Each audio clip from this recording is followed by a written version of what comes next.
The essence of gratitude is understanding that every moment of your life is something to be grateful for. And that everything that shows up in your life is something that you will want to be expressing a sense of gratitude about. I speak often about how we take things for granted, and taking things for granted is one of the obstacles to having an attitude of gratitude. Taking things for granted very often, I've often said that I think we should have special days every year in which we appreciate all the different aspects of our being. You know, like we give thanks for our liver on Mondays, on the 3rd of January, Liver Appreciation Day.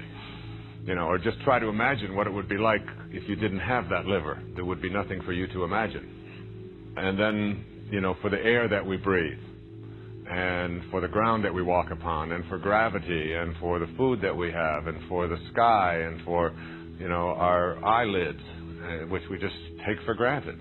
Without them, how difficult it would be for us to get through even an hour of our day. And our toenails, and everything about ourselves, to begin to experience a sense of gratitude. Now, when we're talking about affirmations, and we're talking about manifestation, here we want to look at what it is we are asking to have manifested for ourselves. And remember, we are not creating anything, we're just redistributing, if you will. Everything that needs to be created is already in the universe. There's no place to go. I remember when the story was told of Swami Muktananda, great spiritual teacher, who was dying. And all of his devotees and students gathered around, and he was leaving. And he had announced that. His students were praying with him, and they were pleading with him, please don't go, Swami, please, we're not ready for you to leave. And he opened his eye and looked at them and said, don't be silly. Where could I go? Where is there to go? Everything is already here.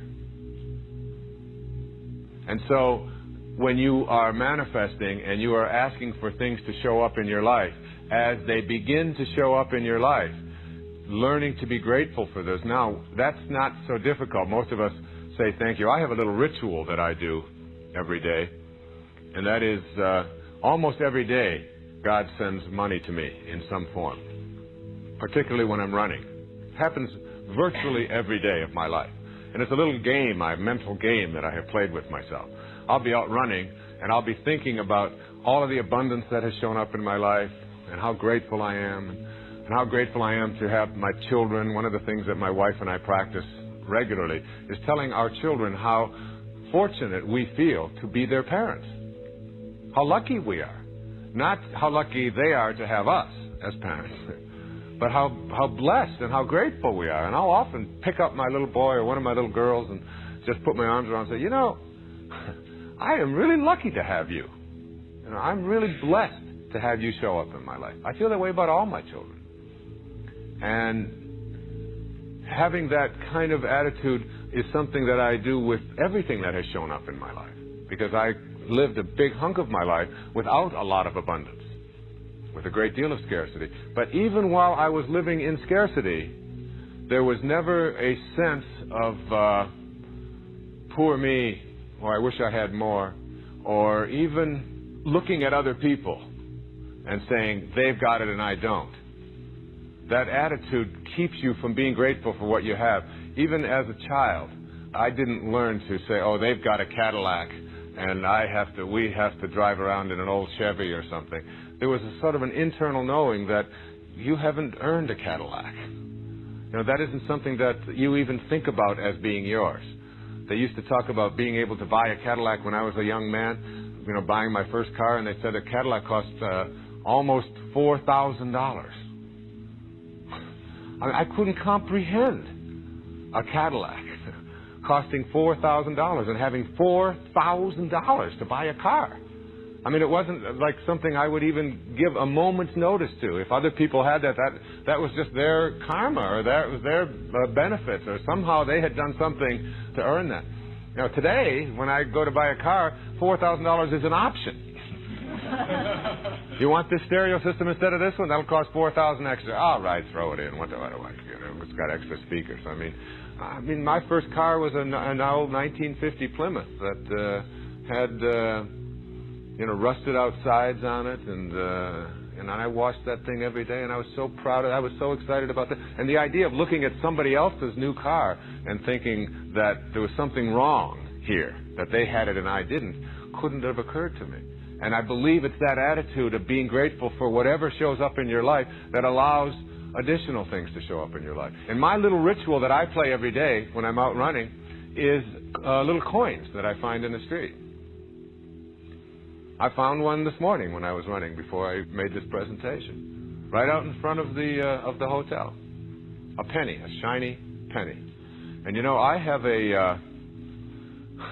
I've never admitted this in public before, but I have a large jar of coins that is hidden in a bookcase behind a whole. Nobody knows where this is except myself. And this contains all of the money that I have found in the last 20 years. And it's a huge amount of money. Some of it is wrinkled up bills. A lot of it is foreign money because I've run in foreign countries. And most of the coins are dirty and they've been out on the street for a long time. And there's a couple of $20 bills. There's a $100 bill in there. And every time I look at that little symbol that just keeps growing, it reminds me to be grateful. And when I pick up one of those coins, I always say, thank you, God, for this symbol of abundance that has shown up in my life. Thank you. And I put it in my pocket and I put it away in a special way. When I get back to my office, I go to that little place and I put it in there and I look at that. And that's my reminder.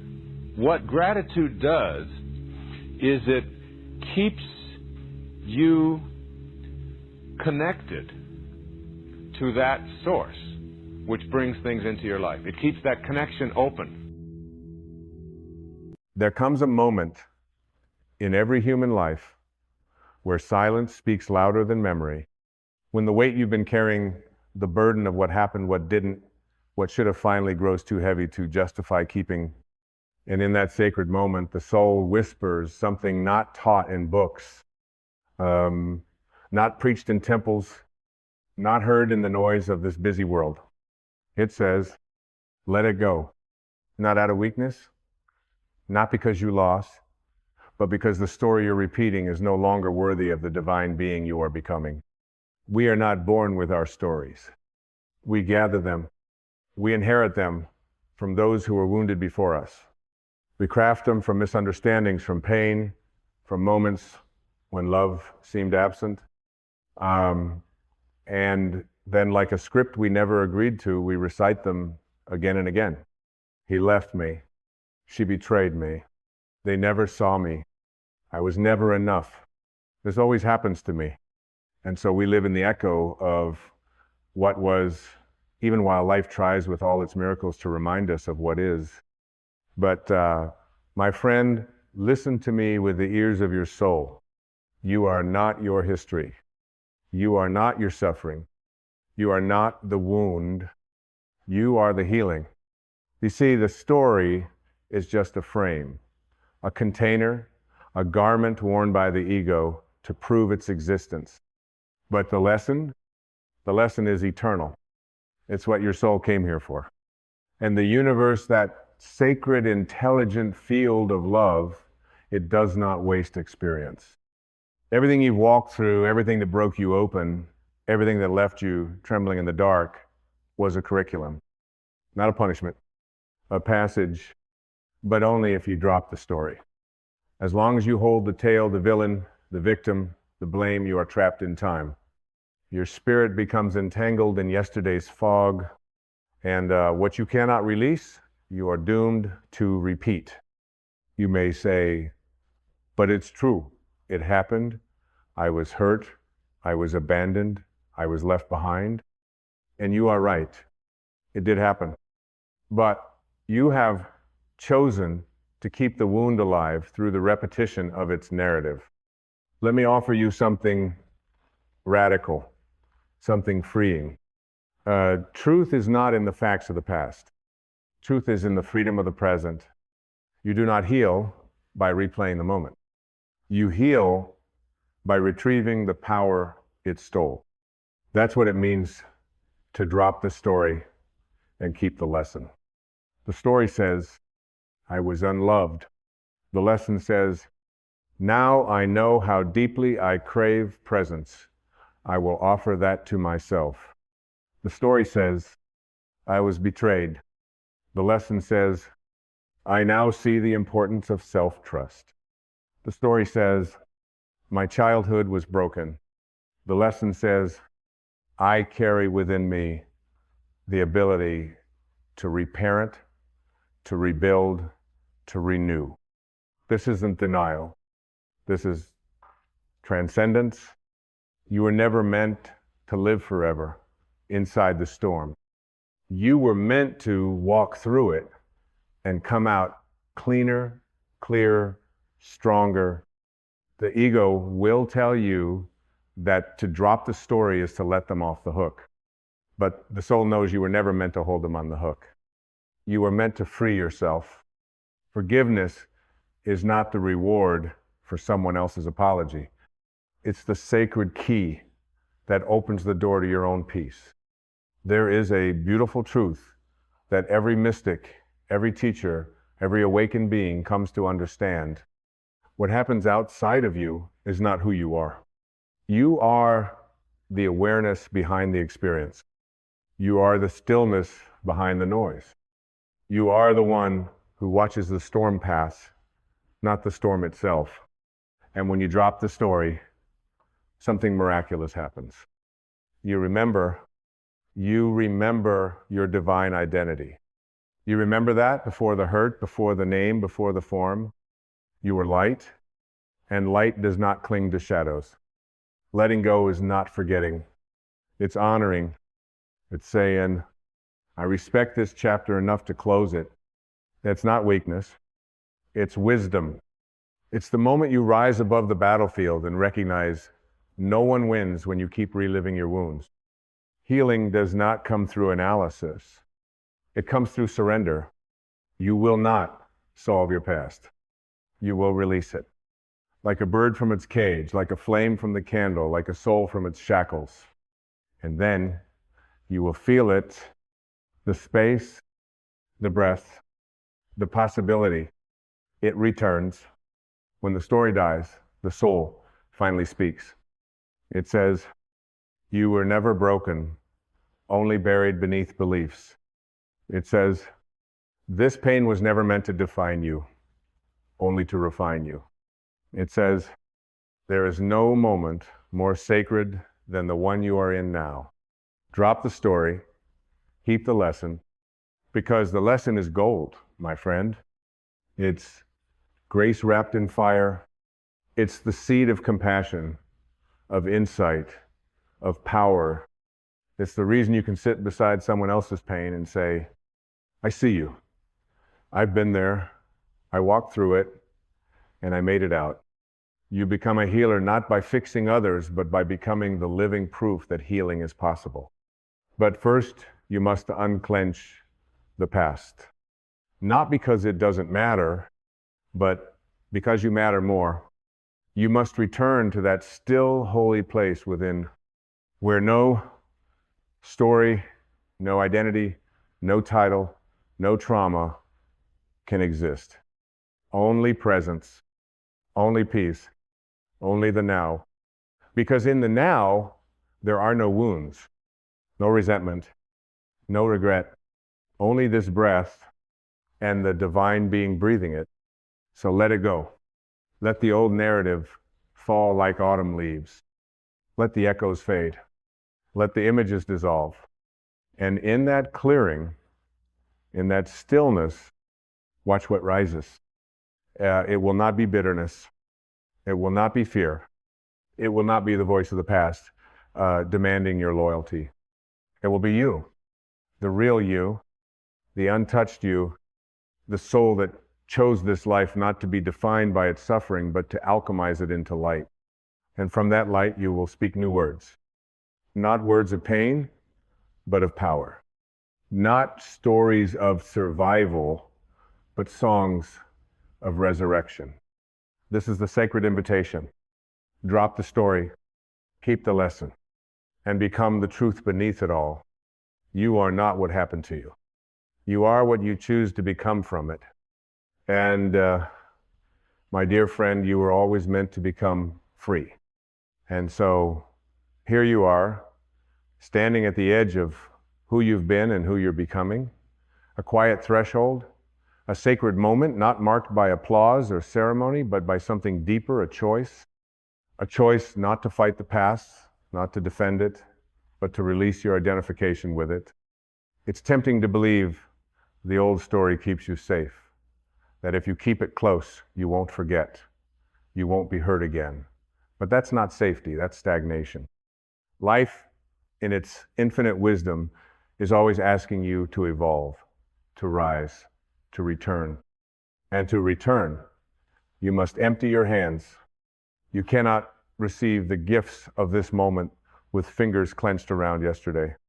You must become willing to live undefended, to open the door and walk naked into the now unarmored, unburdened, unafraid. Because life doesn't meet you where you were. It meets you where you are. When you drop the story, you become available again.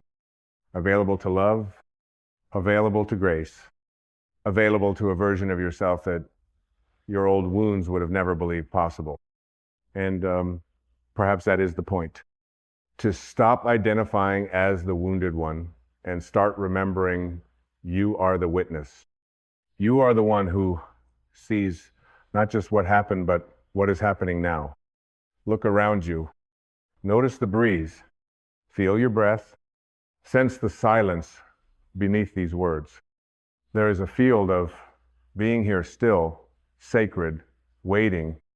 And in that field, there is no need for defense, for comparison, for memory. There is only awareness. And from that awareness, forgiveness becomes possible. Not as a favor to the past, but as a gateway to the present. Forgiveness is the great unclenching. It is the moment you stop trying to re-script what happened and instead begin writing a new truth, one authored by your awakening, not your agony. You see, when you drop the story, you do not erase your life. You finally begin to live it. You are not here to be right about what hurts you. You are here to become free from it. You are not here to convince others of your pain. You are here to transmute it into power. And that transformation does not require a courtroom. It requires only your willingness to let the light in. The light doesn't need your defense. It only needs your surrender. Let go of the illusion that you must carry everything forward, that every scar must be visible, that every betrayal must be remembered. The soul remembers differently. It does not store stories. It stores lessons and love. And even the most painful moments, once seen through the eyes of the soul, become holy. They become teachers, messengers, gateways to depth, to empathy, to truth. There is a reason why those who've suffered often shine with the most compassion. Because once the story is dropped, only love remains. Not naive love, but earned love. The kind that says, I have walked through the fire, and I no longer need to fear the flame. You become a lighthouse. Not because your waters were always calm, but because you learn to shine anyway. That is the alchemy. To stop needing anyone to pay. To stop trying to make it fair. And instead, to become whole. You cannot become whole while holding the pieces of the past, like proof of injury. You become whole when you place them down and remember that nothing essential was ever truly broken. You've always had your wholeness. It was just waiting beneath the noise. Drop the story and watch what returns to you.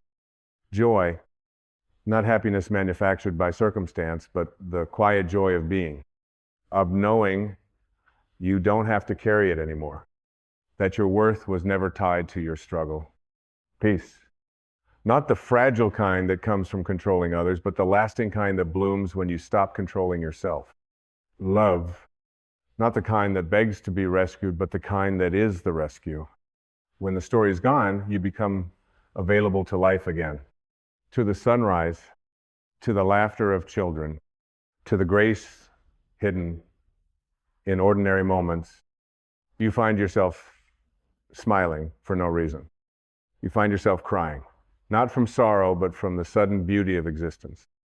You begin to remember that your life was never meant to be a courtroom of memory. It was always meant to be a temple of presence, and presence does not argue with the past. It breathes. So breathe into this moment.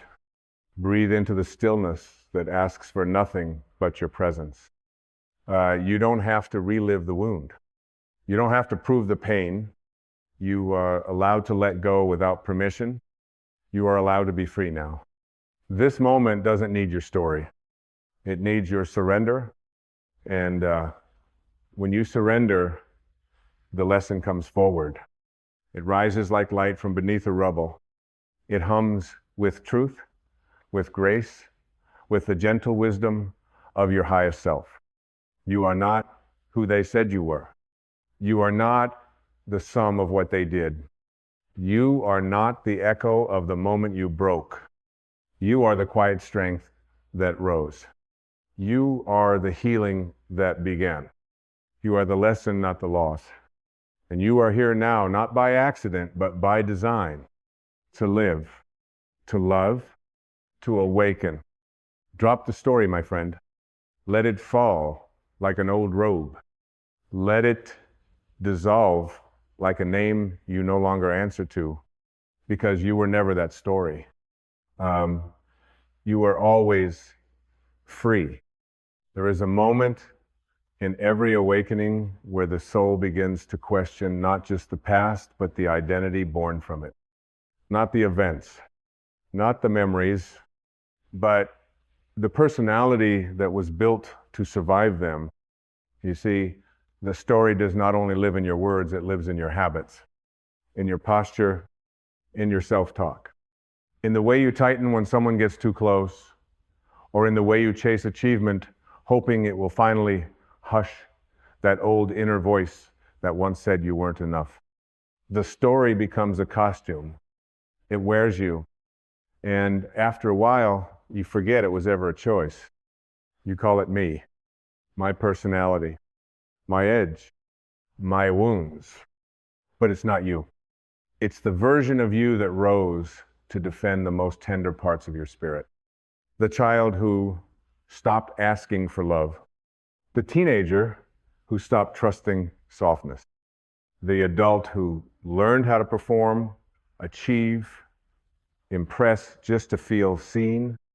The story taught you those strategies. And for a time, they served you. They protected the innocent part of your being until you were strong enough to return and claim it. But now, you are strong enough. Now you can feel the exhaustion beneath your masks. Now you can hear the whispers of the soul beneath the noise of your proving. And the soul says, softly, always softly, you can take it off now. You don't have to be the character anymore. You can come home. This is not about rejecting your past. It's about reclaiming yourself from it. Because the real you, the one you came here to embody, is not the survival strategy. It is the sacred essence that existed before the story and will exist after every narrative dissolves. Let me tell you something the world rarely says out loud. You don't need more improvement. You don't need more achievement. You don't need more validation. You need more truth. And the truth is this: you were always worthy. You were always enough. You were always whole. Not because you earned it, not because you achieved spiritual perfection, but because you were created from something sacred. Call it God, call it source, call it life, universe, or divine intelligence. But know this: what made you does not make mistakes. And it did not put you here to carry wounds like trophies. You are not here to be a monument to what happened. You are here to be a channel for what's possible. And what is possible, dear soul, is peace. Not the peace of silence in a quiet room, but the peace of knowing you are not chained to the past. Not the peace of others liking you, but the peace of liking yourself enough to let go. This is the revolution. Not outside, but within, where you look at your reflection and finally say, I am not the events that shaped me. I am the spirit that chose to grow through them. You begin to recognize the difference between pain and identity. You begin to feel the quiet ache of self-betrayal every time you shrink to match your old story. And slowly, courage is born. Not loud, not flashy, but steady. The courage to let love in again. The courage to admit that your old armor is too small. The courage to imagine that maybe, just maybe, freedom is not found in controlling the future or analyzing the past, but in being fully here. You begin to tell the truth not to others first, but to yourself. You begin to notice when you're reenacting the old roles. You begin to ask, who am I when I'm not performing? Who am I when I'm not protecting? Who am I when I'm not trying to be what others expect? And the answers are breathtaking. You find softness. You find strength. You find a depth of being that cannot be captured in a story, only lived in presence. You discover that joy does not come from fixing what was, it comes from loving what is.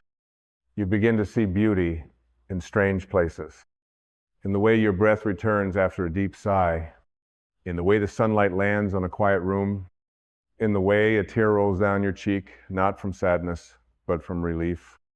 The relief of no longer needing to carry it all. You can be gentle now, with yourself, with the past, with others who are still lost in their own stories, because you know something they don't yet.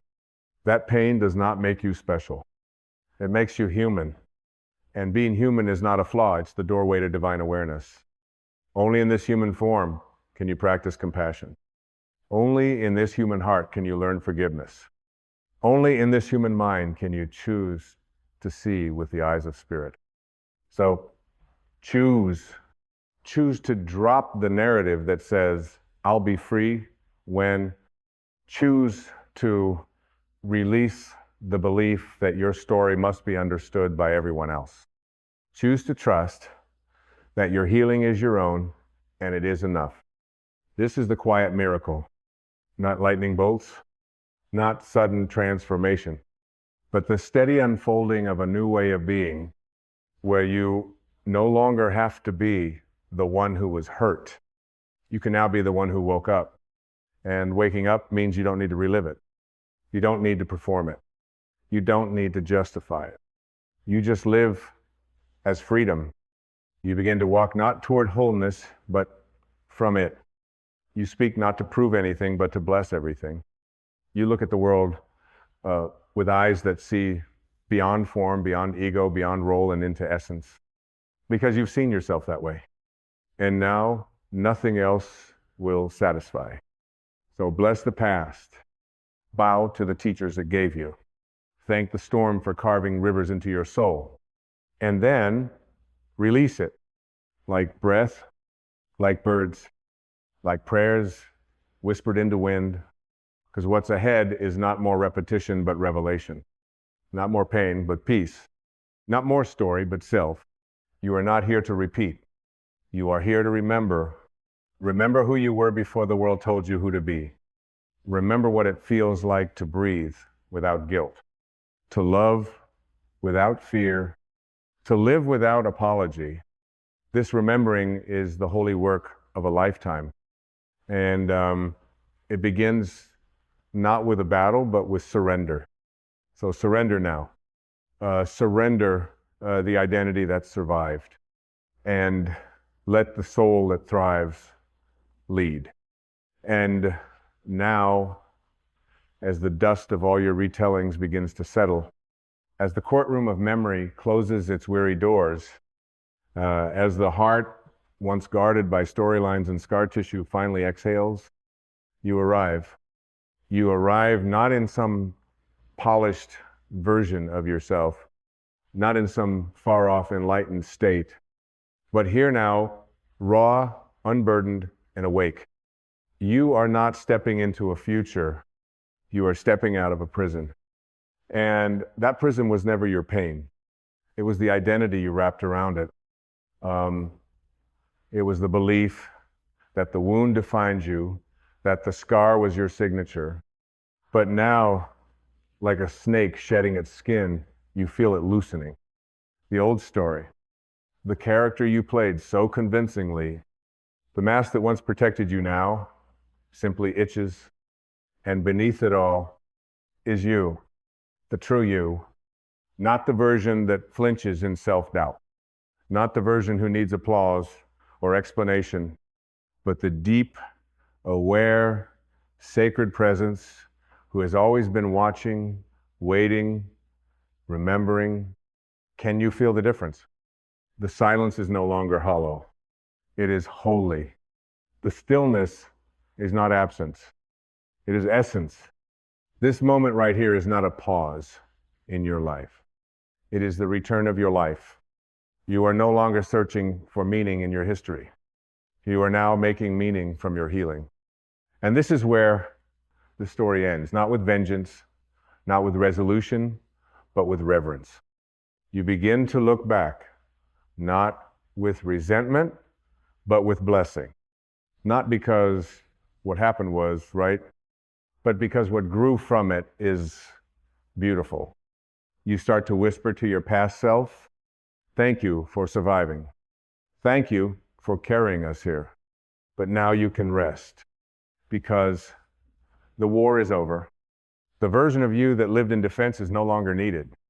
The version of you that fought for love, begged for recognition, cried in silence, that version has earned its peace. Let it rest. Let it dissolve like mist at sunrise. Let the old armor fall to the earth like autumn leaves, with gratitude, with gentleness, with grace. Because now you are no longer armored. You are luminous. You are no longer trying to be heard. You are listening. You are no longer performing for belonging. You are belonging to yourself. And that is the ultimate freedom. No longer performing, no longer defending, no longer explaining who you are because your presence does all the speaking.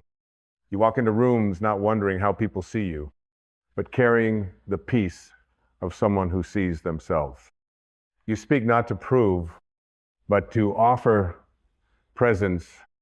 You love not to possess, but to participate in the miracle of connection without clutching, without fear. You forgive not because they asked, but because your freedom matters more than their recognition. You breathe not to calm yourself, but because your breath is now home. This is what it means to drop the story. It is not erasure. It is emancipation. It is the radical act of no longer letting your past become your prophecy. And the most extraordinary part, you do not need to try to be this way. You simply need to stop trying to be what you're not. Because underneath every story, there is a soul untouched, unchained, unshakable.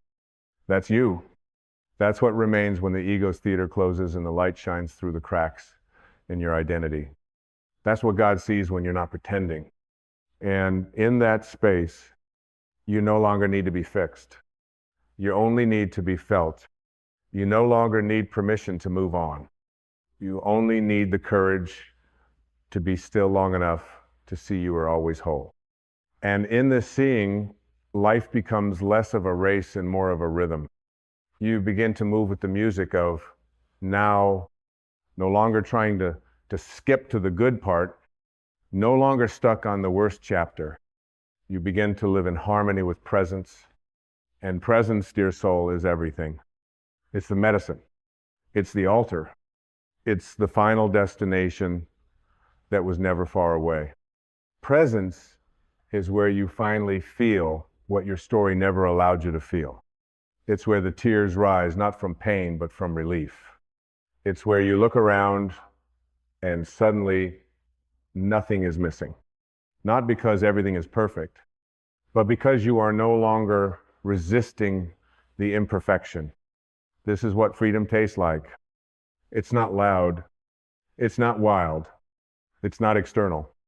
It is the quiet knowing that you can breathe without justifying your joy, that you can rest without guilt, that you can shine without explanation. You are no longer auditioning for peace. You are peace. You are no longer seeking love. You are love. You are no longer chasing light. You are the light revealed by the very letting go you once feared. And now, what remains? Only your soul. Your quiet, radiant, sovereign soul. The you that came before the pain. The you that lived through the storm. The you that rises now, not from anger, not from shame, but from deep spiritual remembrance. That you is who you were always meant to become. Not a better version, not a fixed version, but a true version. And in that truth, you become a presence that heals without effort. A mirror for others, not of perfection, but of possibility. People will feel it. They will sense it in your stillness. They will wonder how you carry such peace, such clarity, such unshakable calm. And if they ask, you won't need to explain. You'll simply smile and say gently, I dropped the story and I kept the lesson. And in those words is a life, is a path, is a practice, is a love so deep it cannot be taught, only lived. So walk now, not in search, but in remembrance. Walk not with a plan, but with presence.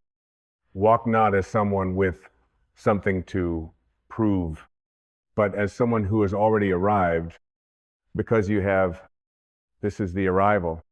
This is the letting go. This is the peace beyond the story. So breathe in the silence. Breathe in the freedom. Breathe in the soul you finally come home to. Drop the story. Keep the lesson. And live, truly live as the freedom you were always destined to be. There will come a time in your life when the mirror can no longer lie to you.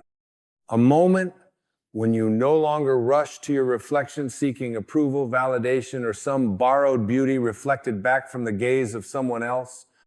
A moment when the echo of all your chasing will meet the silence of your soul, and in that silence you'll remember you've been seeking in the wrong direction all along. You weren't meant to beg for love. You were born to be it. Love, in its truest form, has never been something to earn or plead for. It is not something that gets traded, bartered, or handed out by someone else like a reward. It is not measured by attention or withheld like punishment. Love is not a performance. It is not a negotiation. It is your origin. It is your essence. It is what you are, beneath the noise, beyond the past, before the wounds were even named. You are not missing love. You are missing the awareness that it has always been within you. Every time you search for it in someone else's approval, you abandon the infinite source already pulsing quietly in your own heart.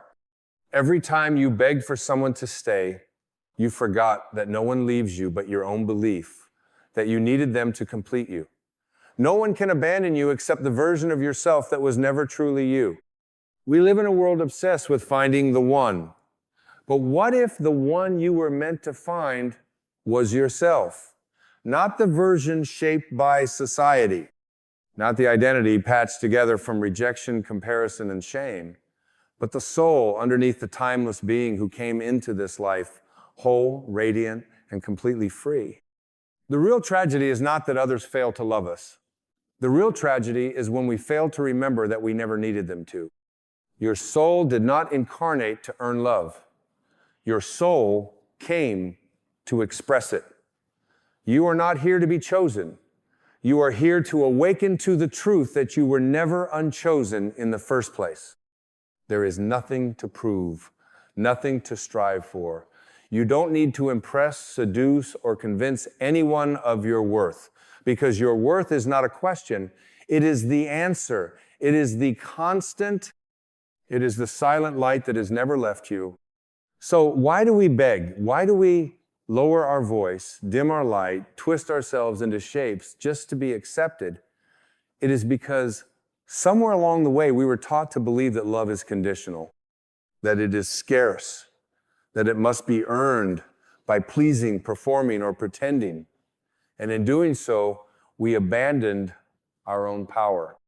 We handed our divine worth over to the fickle opinions of the world, forgetting that no one can truly love you until you love yourself enough to stop seeking their permission to exist. To beg for love is to forget who you are. It is to kneel before illusions and ask them to define you. It is to place your sacred identity into the hands of someone else's broken perception. And let me be clear, no matter how loving someone else may be, they cannot give you what you've denied yourself. Even the purest love cannot fill a soul that has become a stranger to itself. You cannot drink from someone else's cup and expect it to quench the thirst of your own inner emptiness. That thirst must be met at the well of your own soul. Healing begins the moment you stop outsourcing your self-worth. The moment you stop performing for love like a child on a stage and instead sit quietly with yourself and ask, what am I still trying to earn that was already mine when I arrived? What am I still chasing that I've never actually lost? Who taught me that love had to come from out there? You see, every time you choose yourself truly, wholly, unapologetically, you are no longer asking others to do what you are now doing for yourself. And when that happens, something powerful is set in motion. The love you give yourself becomes a frequency, a signal, a divine mirror. And everything in the universe begins to reflect that vibration back to you, not because you demanded it, but because you aligned with it. You stopped begging, you started being. Being love is very different than seeking love. When you are being love, you are no longer trying to extract it from others. You are radiating it from your center. You are becoming the source. And the irony of this shift is that the very love you once chased begins to find you naturally, effortlessly, not because you finally became enough, but because you finally stopped trying to prove that you weren't. There are no conditions to divine love. It doesn't ask for credentials. It doesn't check your history. It doesn't care about the mistakes you've made or the scars you carry. In fact, it whispers, come exactly as you are. You've always been enough. And if that voice has grown faint in your life, it's not because it left, it's because you stopped listening. You started tuning in to the loud noise of the world instead of the quiet truth of the soul. But that voice, that sacred whisper of wholeness, it's still there, beneath the pain, beneath the story, beneath the masks and roles and desperate attempts to be loved. It's waiting for you to return to yourself, to stop performing and start remembering, to stop begging and start becoming, to stop chasing and finally rest in the love that never left. Let this be the moment you return to your own heart. Not as a concept, not as an affirmation, but as a lived experience. Let this be the breath where you stop negotiating your worth and start honoring your divinity. You are not the broken pieces someone walked away from. You are not the rejection that stung or the silence that haunted you. You are the soul who survived, the one who still believes even after everything in love. And that belief, it's not naive, it's sacred. It means you haven't given up on the truth. It means you are still connected to your source, no matter how distant you've felt. So do not mourn the love that didn't stay. Celebrate the wisdom it left behind. Do not mourn the ones who couldn't see you. Honor the clarity they gave you. Every closed door was a redirection. Every unanswered call was an invitation to call yourself home. And perhaps the most tender truth of all is this: you don't need to be healed before you are worthy of love. You don't need to be finished to be held. You don't need to be perfect to be embraced. You simply need to be present with yourself, to stop abandoning yourself emotionally every time discomfort rises, to sit beside your own wounds and not treat them like problems to be fixed, but like stories waiting to be understood. That is how you begin to give yourself the love you've been begging others to give you. Not with force, not with performance, but with presence. Presence is the medicine the soul has been craving. Not attention, not validation, not another text from someone whose love is a currency of confusion. What you're yearning for is to feel at home inside your own being, to walk into the rooms of your heart and not feel like a trespasser, to no longer flinch from your own gaze. When you choose to become emotionally present with yourself, when you say, I see you, I hear you, I won't leave you, that is when the begging ends. Because you are no longer empty, you are finally home. And when you are home within, the world stops feeling like a battlefield. People stop being enemies or saviors. They just become mirrors. And you begin to recognize that the ones who withheld their love were simply reflecting the love you had not yet fully claimed for yourself. They weren't the source of your pain. They were the spotlight on your hidden beliefs. The real ache was never their rejection. It was your own silent agreement that you deserved it. You do not deserve crumbs. You do not deserve to be almost loved, nearly chosen, conditionally embraced. The love you give yourself must be a feast, not a ration. It must be unconditional, not because you've never faltered, but because your soul has never ceased to be whole. The ego is the one that counts flaws and keeps score. But your soul, it only knows how to love without hesitation. It only knows how to pour, not barter. And when you align with that part of yourself, you stop participating in relationships that require you to shrink in order to stay. To give yourself love is to reclaim your spiritual authorship. It is to take the pen back from the hands of fear and begin rewriting the script you've been performing. A script that said you had to earn your place.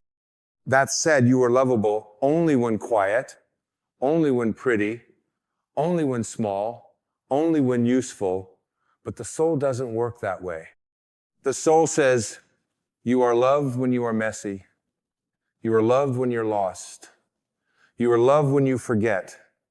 You are loved, period. And that period is everything. It is the end of the search.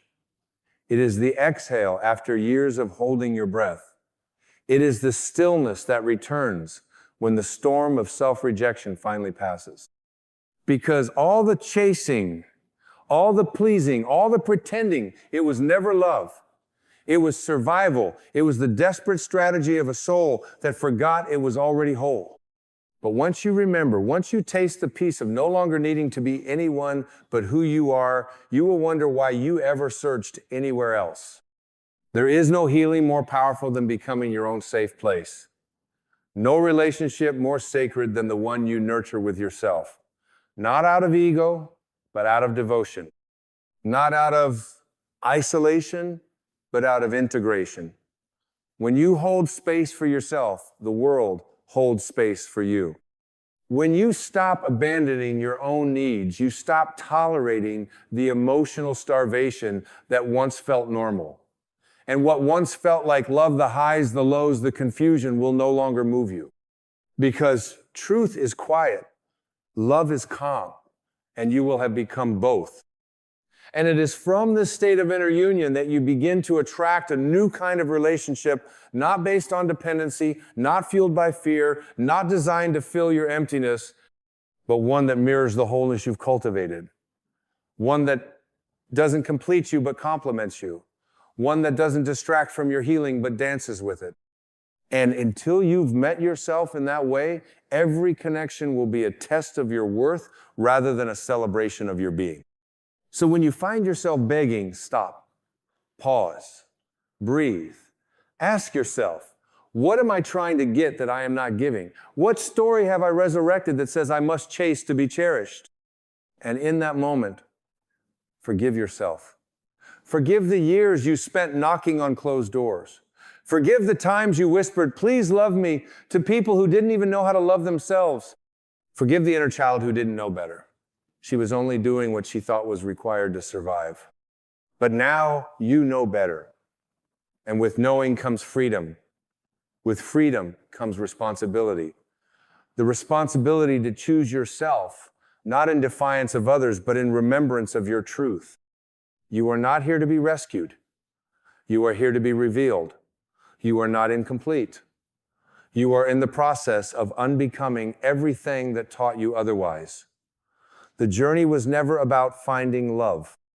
It was about remembering that you are it. There is a softness that returns when you stop begging, a peace that rises when you let go of the need to be needed. It doesn't mean you stop loving others. It means you love them from fullness, not from hunger, from overflow, not from lack. You become the tree that no longer chases the rain because you've discovered the river within. You stop waiting for someone else to come and water your roots. You begin to bloom from the inside out. And this inner bloom cannot be undone by rejection. It does not wither when others walk away. Because it is not fed by attention. It is not sustained by performance. It is nourished by presence, self-compassion, and divine truth. This kind of love is immune to drama, immune to manipulation, immune to the games that once held you captive.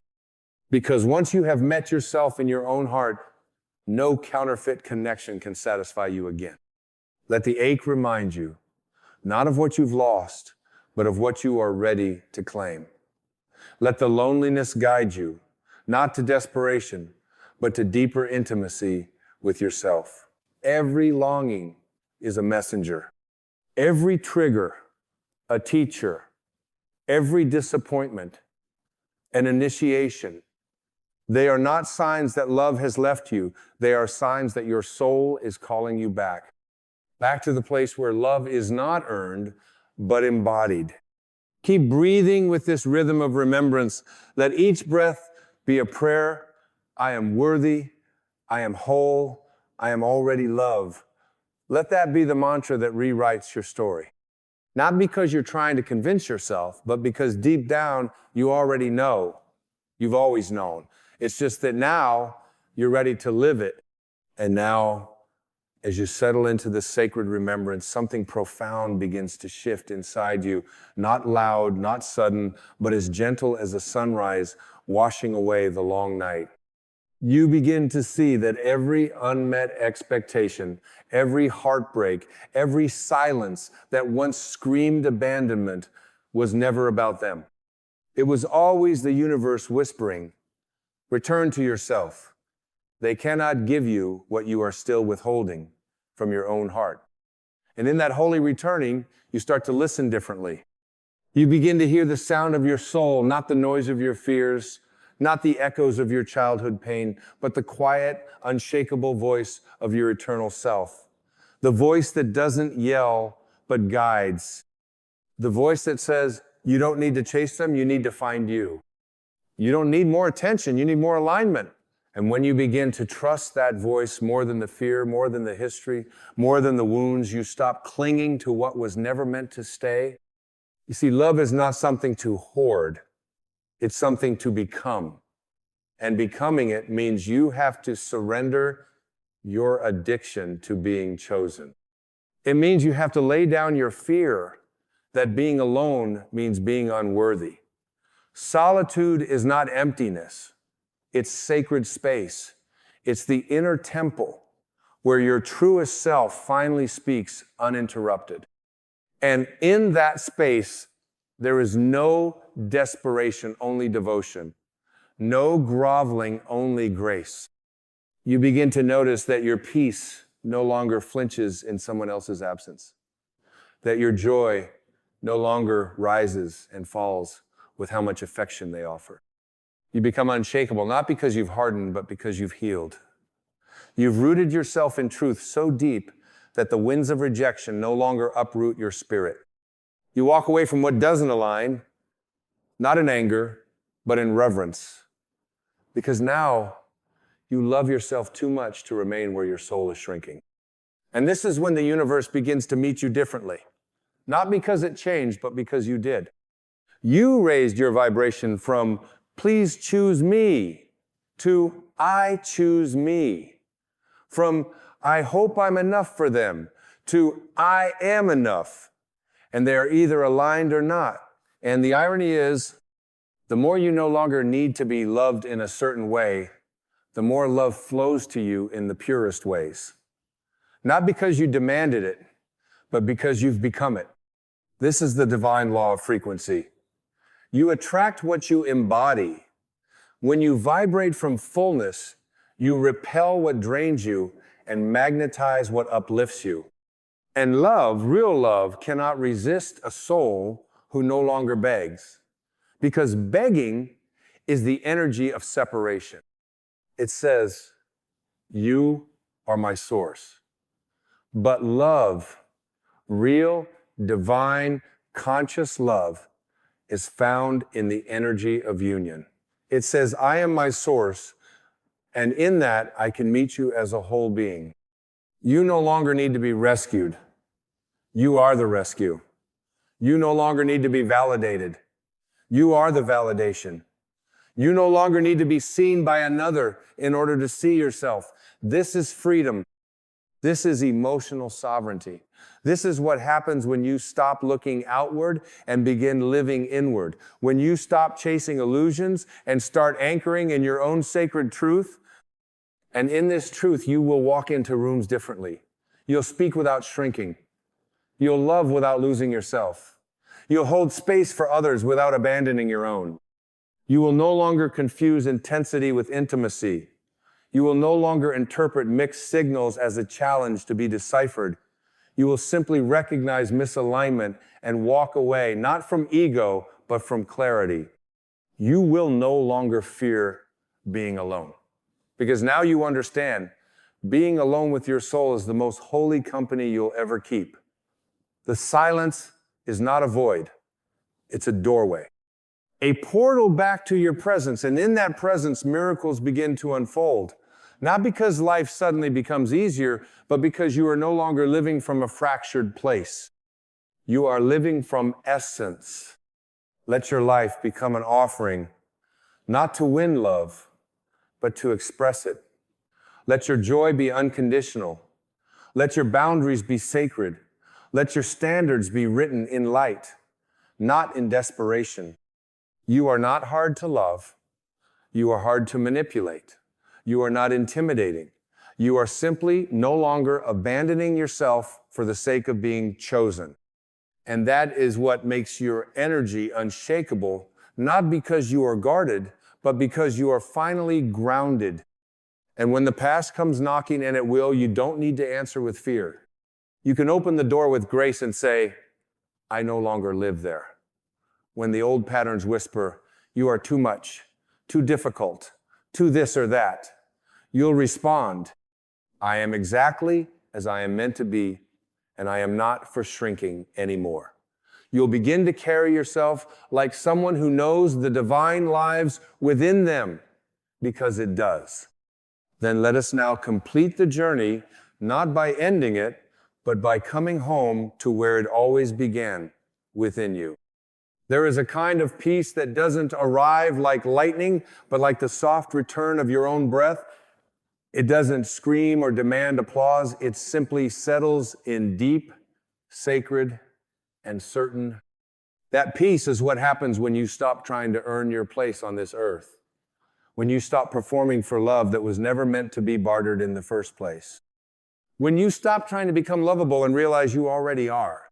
You are not a project. You are not an open wound to be endlessly patched up by others. You are not a mistake waiting to be corrected by someone else's approval. You are a living miracle, the breath of God made visible in human form. And the moment you reclaim that truth, the moment you stand in it, not as a concept, but as an embodied reality, you stop begging for love because you finally remember that love was never outside of you. Let this moment be a resurrection. Let it be the moment your old story dies, the story that said you had to chase, perform, or be chosen to matter. Let it be the moment you stop searching for someone else to see your light and instead become the one who holds it with reverence. You no longer need to plead for recognition. You simply need to recognize yourself. You are not here to be filled. You are here to overflow. You are not here to be defined by someone's affection. You are here to radiate your own. You are not here to shrink in the presence of others. You are here to expand in the presence of truth. And truth is this: you were never broken. You were becoming. You were never too much. You were overflowing. You were never hard to love. You were waiting to love yourself first. You have not failed because someone walked away. You have awakened. You have remembered. And in this remembrance, you no longer settle for scraps. You no longer distort yourself to fit the mold of another's limited vision. You become the vessel of love that pours without needing to be refilled by others. Because you have tapped into the infinite well within the source, the silence, the sacred center of your being. And yes, love may still arrive from others. In fact, it will. But it will not arrive because you begged for it. It will arrive because you no longer did, because you aligned, because you embodied, because you finally surrendered the need to be completed, and in doing so, became whole. This is the power of spiritual self-love. It does not isolate you.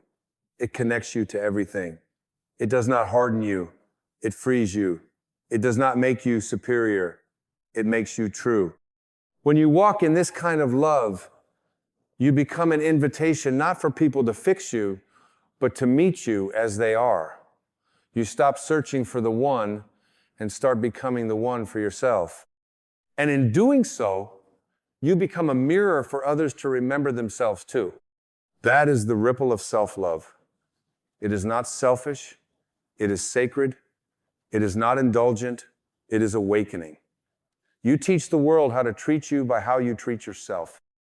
And the world begins to respond not to your words, but to your frequency. That frequency says, I am enough.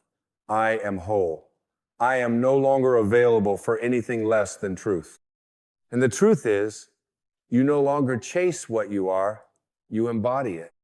You no longer explain yourself to those committed to misunderstanding you. You no longer try to resurrect connections that were assignments, not destinies. You no longer suffer for the sake of keeping others comfortable. You rise, you rest, you remember. And as you remember, let this be your prayer, not a plea, but a proclamation. I release the story that I must earn love. I release the lie that I am only worthy when needed. I release the identity that was shaped by rejection. I return to my soul. I return to my truth. I return to the knowing that I am love itself. From this day forward, may you walk not in search of love, but in the radiance of it. May you no longer settle for connections that cost you your peace. May you become the sanctuary you once searched for.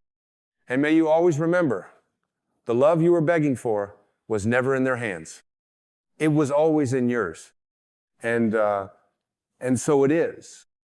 And so you are.